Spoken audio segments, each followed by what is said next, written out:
Attendez. Ça, c'est des images qu'on aime voir, les gars. Gavi à l'entraînement avec le ballon. Il revient bientôt, les gars. Plus que quelques jours seulement. Purée, ça fait trop plaisir.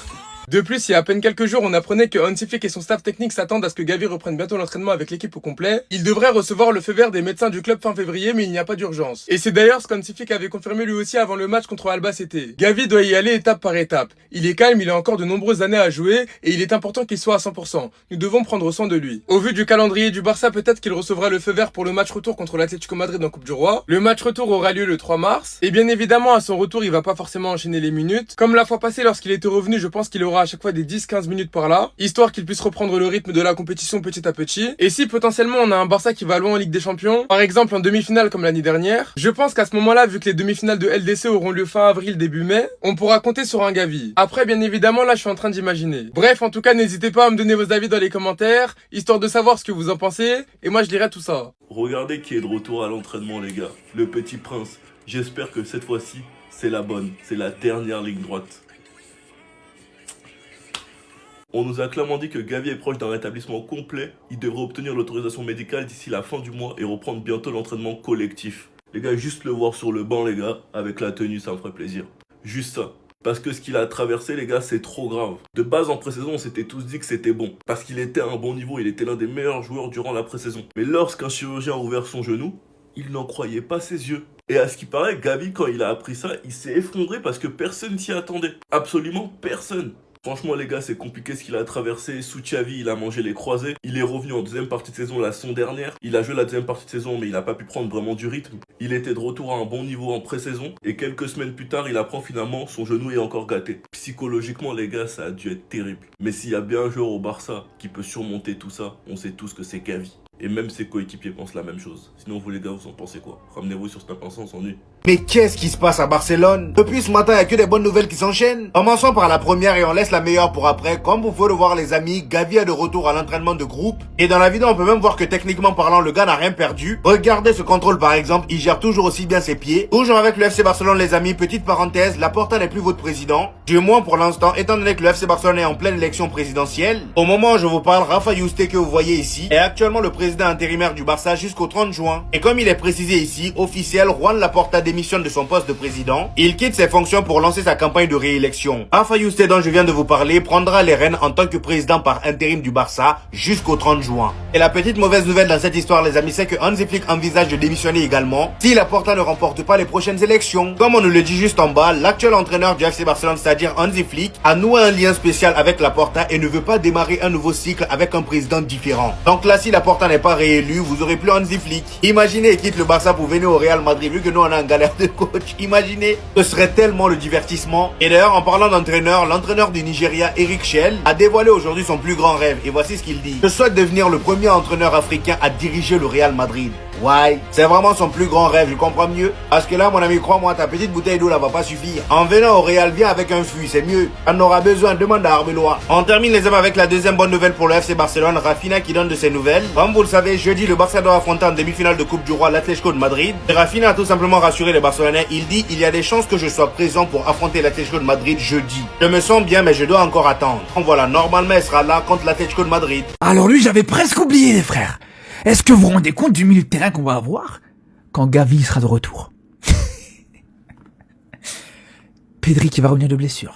De Jong qui est en forme, surtout quand il est replacé un peu plus haut sur le terrain. Bernal qui vraiment commence à crever l'écran. Tout le monde commence à ouvrir les yeux sur Bernal. On peut rajouter Olmo qui est vraiment dans une très bonne forme aussi. Fermin qui est pas ultra régulier mais qui est capable de faire des gros matchs. Casado pareil. Tu rajoutes à ça Gavi qui pourrait revenir de blessure, mais c'est fini les gars. La qualité du milieu de terrain du Barça sera exceptionnelle. Alors, c'est vrai que peut-être on a une défense qui est un petit peu limitée. Peut-être qu'on n'a pas de neuf actuellement. Mais faut dire les gars, faut le dire. Le milieu de terrain, c'est une dinguerie. Quand je pense à certains Parisiens qui veulent essayer de nous taquiner, nous chambrer parce qu'ils ont réussi à récupérer le petit draw, mais franchement... Il y a aucun aujourd'hui supporter du Barça qui est vraiment atteint par ça. Dro, vas-y, félicitations à lui. Bonne continuation à lui. Mais à aucun moment aujourd'hui il aurait eu sa place dans cette équipe du Barça, dans ce milieu de terrain du Barça. Jamais de la vie, les gars. On ne laissera jamais quelqu'un banaliser Lamine Yamal. Banaliser ce type d'action qui fait 2 à 3 fois par match. Même dans les matchs où il est moins bien. C'est impossible. Parce que même dans les matchs où il est nul, comme contre Mallorca, enfin nul par rapport à ses standards, hein, il arrive à te créer de l'émotion, il arrive à créer quelque chose, que ce soit par la passe, que ce soit par le dribble. Et j'ai aussi envie de parler de cette séquence de Juan Garcia. Regardez Eric Garcia, main sur la tête, il a cru que c'était encore Ter Stegen au goal.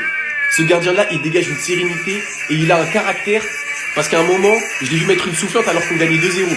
Jeudi, on joue l'Atlético Madrid. Sur le côté gauche de l'Atlético Madrid, c'est Ademola Lookman. Jules Koundé, t'as un client. Jules Koundé, j'espère que tu vas pas faire des trucs comme ça, mon gars. J'espère que tu vas te réveiller. Toujours sur le match face à l'Atlético Madrid, Rafna s'est entraîné individuellement et a suivi des plans spécifiques pour obtenir le feu vert médical. Son objectif, c'est de revenir pour avoir une place de titulaire jeudi. L'Atlético Madrid qui vient de perdre contre le Real Betis, alors qu'ils les ont tapés 3-4 jours avant 5-0.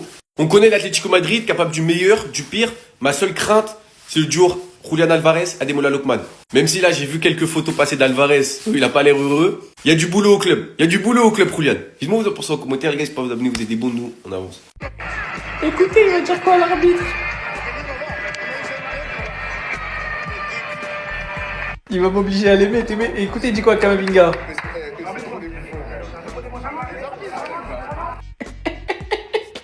C'est un fou. Filmé. Tu joues au Real et tu dis ça en français. Mais ils sont pas bêtes. Nous, on comprend. Je sais qu'il y en a beaucoup qui regardaient pas le match du Real hier, qui étaient devant le PSG OM. Et vous avez bien fait parce qu'il était bien gaze le match. Et quand je pense qu'en Espagne, il y a un joueur dont je ne citerai pas le nom, à qui on reproche d'être détestable parce qu'il baisse son short et qui fait des danses en célébration, s'il avait osé dire tête de aux arbitres et d'aller dire à un coéquipier comme Baldé, les arbitres c'est trop des bouffons, je n'ose même pas imaginer le scandale que ça aurait fait. Mais vous savez quoi? Je vous jure, là je vous parle sérieusement. Je suis quelqu'un qui critique énormément Kylian, c'est un neuf qui prend pas l'espace d'un neuf, etc. Blablabla. Et sportivement, c'est pas un bon exemple, ce genre de propos.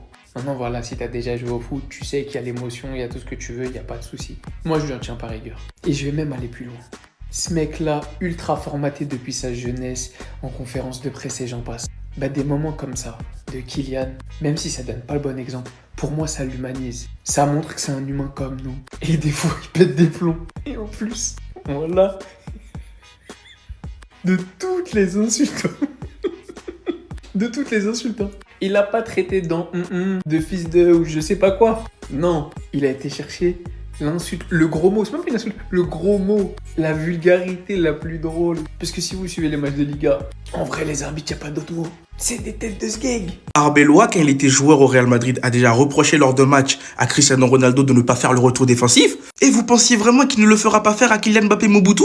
Et pour ceux qui ne me croient pas, je vais vous montrer la vidéo. Mais en attendant, tout le monde était choqué de voir Kylian Mbappé faire une grosse course depuis l'attaque pour essayer de stopper une contre-attaque de Monaco. On était tous comme des fous sur les réseaux. Mais vous savez quoi? Regardez les images vous-même. Regardez bien toute la vidéo. Il appelle Cristiano Ronaldo carrément. Et il lui demande de défendre un peu plus. Bon, Cristiano, sur le moment, il n'a pas apprécié, hein, parce que voilà, c'est quand même Cristiano Ronaldo.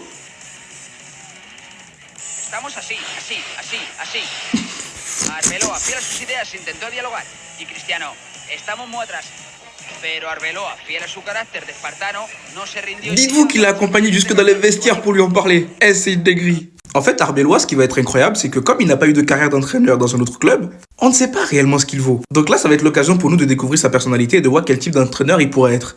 Et ça va être amusant. Beaucoup estiment qu'il défend trop ses joueurs, mais les gars, vous ne savez pas ce qu'il leur dit en privé. Peut-être qu'il est à l'écoute avec ses joueurs, qu'il est attentif à leurs moindres problèmes, mais dans un second temps, peut-être qu'il les cache avec eux. Il leur dit, les gars, avec moi, vous allez courir, mais ne vous inquiétez pas, je vais vous protéger. Et vous n'allez pas me dire que c'est juste parce qu'il est gentil que les joueurs ont commencé à faire des efforts pour lui. Non, non, ce mec-là doit avoir une sacrée personnalité, mais peut-être respectable. C'est-à-dire, il peut demander des choses dures à ses joueurs, mais avec le respect.